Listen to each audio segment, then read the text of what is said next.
আসসালামু আলাইকুম, welcome back to my channel. কেমন আছেন সবাই? আমি আজকে একটি নতুন রেসিপি নিয়ে চলে এসেছি। আজকে আমি খাসির কলিজা রান্না করব। সামনেই কোরবানির ঈদ, আর এই রেসিপিটি অবশ্যই সবার কাজে লাগবে আশা করছি। পুরো ভিডিওটি দেখবেন। এখানে আমি খাসির কলিজা নিয়ে নিয়েছি।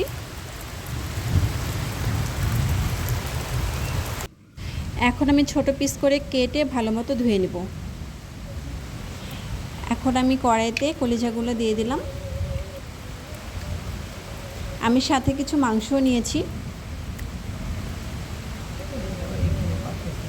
আদা রসুন পেস্ট আমি দিয়ে দিলাম। লাল মরিচ গুঁড়া, আমি একটু ঝাল ঝাল করে রান্না করব। এখানে 5 ফোড়ন গুঁড়া দিয়ে দিলাম। স্বাদ মতো লবণ, হলুদ গুঁড়া, 2টা তেজপাতা, আর আমি এখানে আলু দিয়ে দিলাম। আপনারা চাইলে আলু দিতে পারেন অথবা স্কিপ করতে পারেন।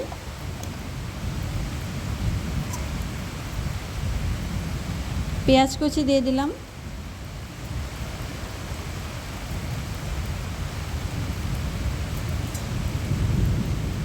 গরম মশলা, গোটা গরম মশলা দিয়ে দিলাম।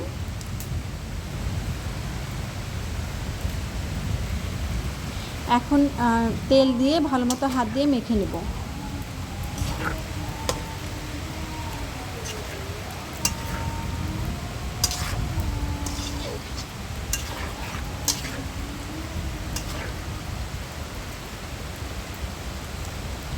চুলে দিয়ে দিলাম।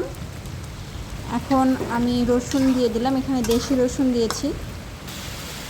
আমার দেশি রসুন খেতে ভালো লাগে বিধায় আমি দিয়েছি। আপনারা চাইলে দিতে পারেন, না চাইলে স্কিপ করতে পারেন। এখন ভালো মতো আমি কষিয়ে নিব। গরম পানি অ্যাড করলাম। আবার ঢাকনা দিয়ে ঢেকে আমি সেদ্ধ হওয়ার জন্য অপেক্ষা করব।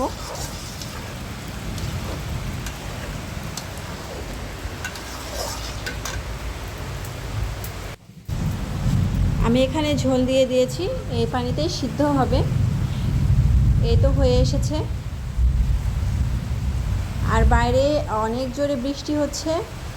আর এই ঝাল ঝাল কলিজা ভুনা আমি এখন শুকনা মশলা দিয়ে দিলাম কিছু। এখানে জিরা গুঁড়া আছে, ভাজা জিরা গুঁড়া, আর ভাজা গরম মশলা গুঁড়া দিয়ে দিলাম।